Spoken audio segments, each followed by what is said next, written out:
Have you ever wanted to get into the jellyfish hobby, but the tanks are just too expensive? Or are you already in the hobby, but you want another tank, but again, the tanks are too expensive? Well, today I'm going over a super cheap and super fast setup for a jellyfish aquarium made out of this top fin 3.5 gallon betta flow tank, which only costs the whole setup for $60. So let's get right into it.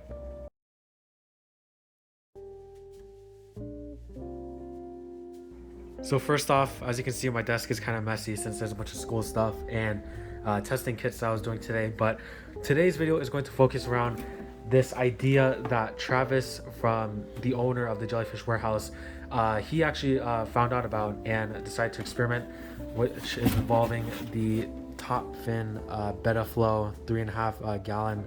It's called a Soothe, I guess, but this involves this tank, which, as you can already see, is a kind of cylindrical build, and it's got some LED lights. But the main thing about this build is that there's a way to make it jellyfish safe and make it again accommodable for jellyfish, which only the whole setup costs for $60. And seeing how even tanks smaller than this, I think the smaller one from Jellyfish Art is called the Nano, and it's 2.5 gallons, and that goes for somewhere between, I think, $250.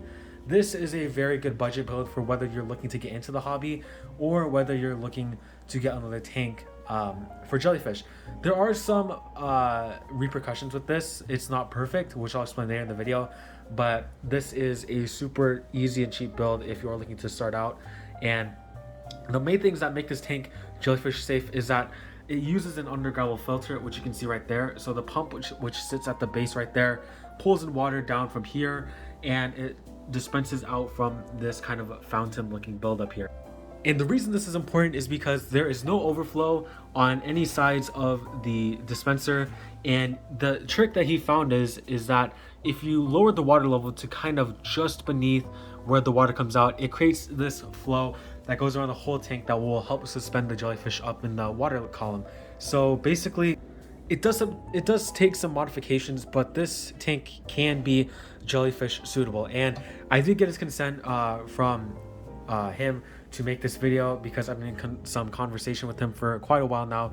I actually have the Omni 9 jellyfish tank over here, and if you want to see an update video on that, you can look up this video and I'll put it in the corner as well. But he posted that setup video back in November of last year, and since then, in the Jellyfish Keepers group on Facebook that I'm in, I've seen other people try it out, and so far people have been successful keeping in other beginner species such as spotted lagoon jellyfish, marble jellyfish, and I think most importantly the moon jellyfish, since the moons are the easiest. And that makes it really awesome for people who are looking for something that is not very hard to maintain, very simple, very easy to set up and clean out, and most important of all, not expensive.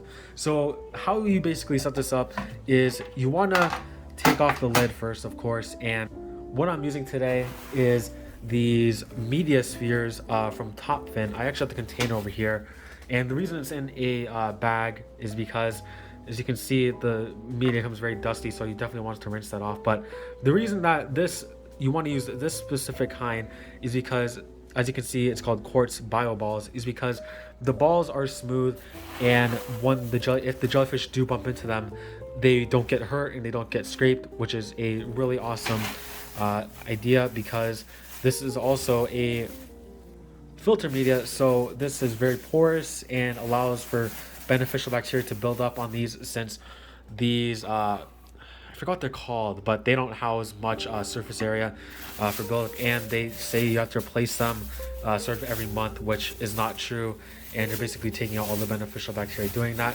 So what you want to do is first rinse this out, and then all you have to do is just kind of place it around the perimeter. If I can, hold on.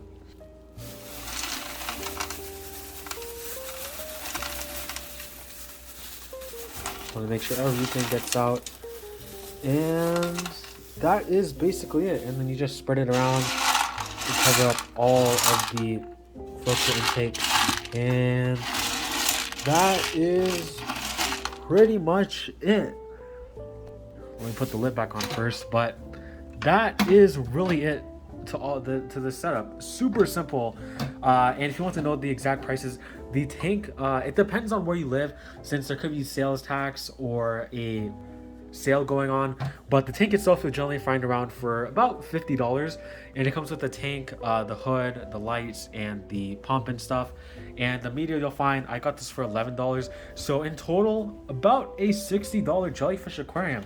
And again, this does have some repercussions and kind of issues that will inhibit you from housing certain species of jellyfish. And the main thing is that you don't want to keep long tentacle species in here, such as the bay nettles or the dwarf lion's mane. That is because the tentacles are super long and super sticky, so they can get sucked in either way or trapped in the bioballs. But if they're a short tentacle species and stay smaller, such as the moon jellyfish, the marble jellyfish, etc., like that, like I mentioned in the video, Travis was actually keeping a blue cannonball jellyfish in his.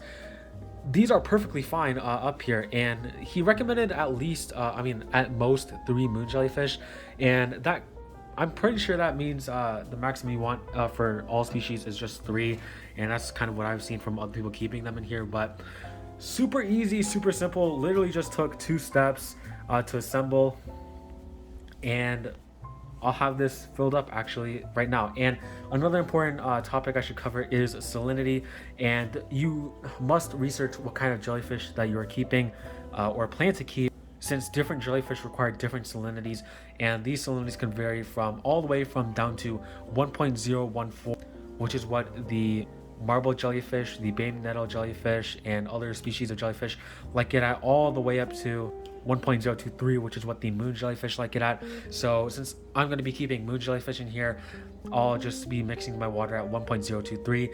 And also you definitely want to go with RODI water, since it is purified water without any of the tap water chemicals. And if you don't have access to RODI water, then distilled water makes a great substitute. So I'll show you guys how the filtration works, since this part you really want to make the water level correct, otherwise this whole thing won't work, and I'll be back with that. So the tank has been going for about almost a day now.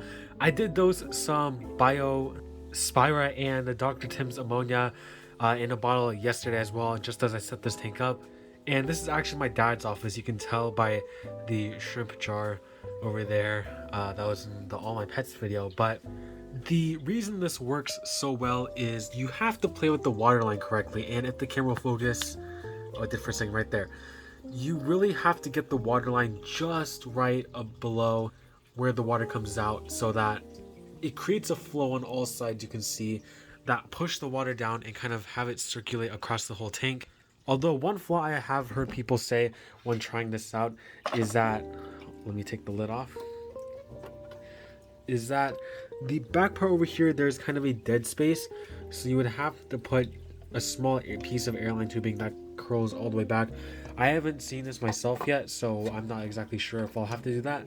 But that is just kind of a heads up if you are going to try this out, to kind of experiment first. If there is a dead space back there, and if there is, it shouldn't really cost you that much money.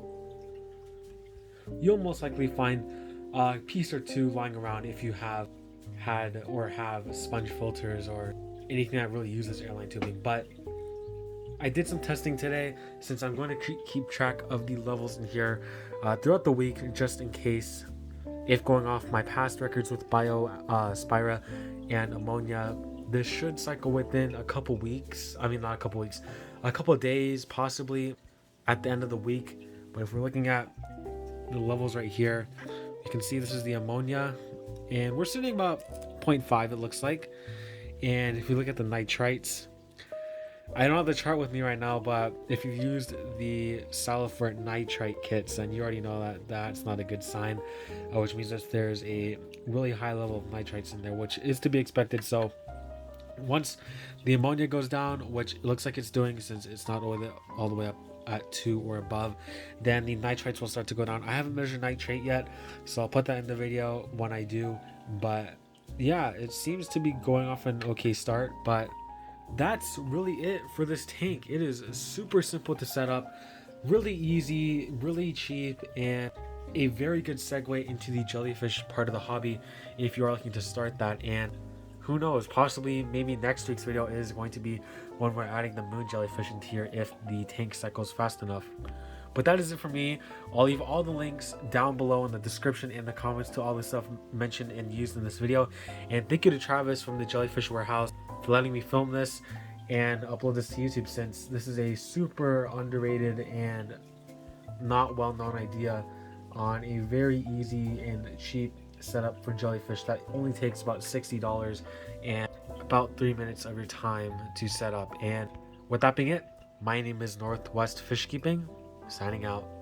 One more thing I did forget to mention is that you really have to be careful about which types of salt you're using, since some salts can actually hurt the jellyfish, such as reef salts or salts that increase different levels such as alkalinity and calcium. And the main salt that Travis recommends is the Fritz RPM in the blue box, since that doesn't really elevate any levels that can harm them, such as the alkalinity. So that's also what I've been using in here, and it's been working good so far. But also regular Instant Ocean, which is the purple one, also works really well since it doesn't have any of those levels elevated. So I hope this clears some things up. And actually on the screen right now, I'll put up a list of the certain species of jellyfish you can keep in here that I know of right now. So I hope this gives you an idea of what you can go in this tank, and I really hope it gives you a chance to try keeping out jellyfish, since this is a super underrated part of the hobby, and a lot of people think it's super difficult. While it can be if you make it super difficult, it's really just about watching the water parameters and keeping the water clean and feeding them, and that's pretty much about it for a lot of the beginner species. So I really hope this tank gives you a shot at trying out jellyfish. And with that out of the way, my name is Northwest Fishkeeping, signing out.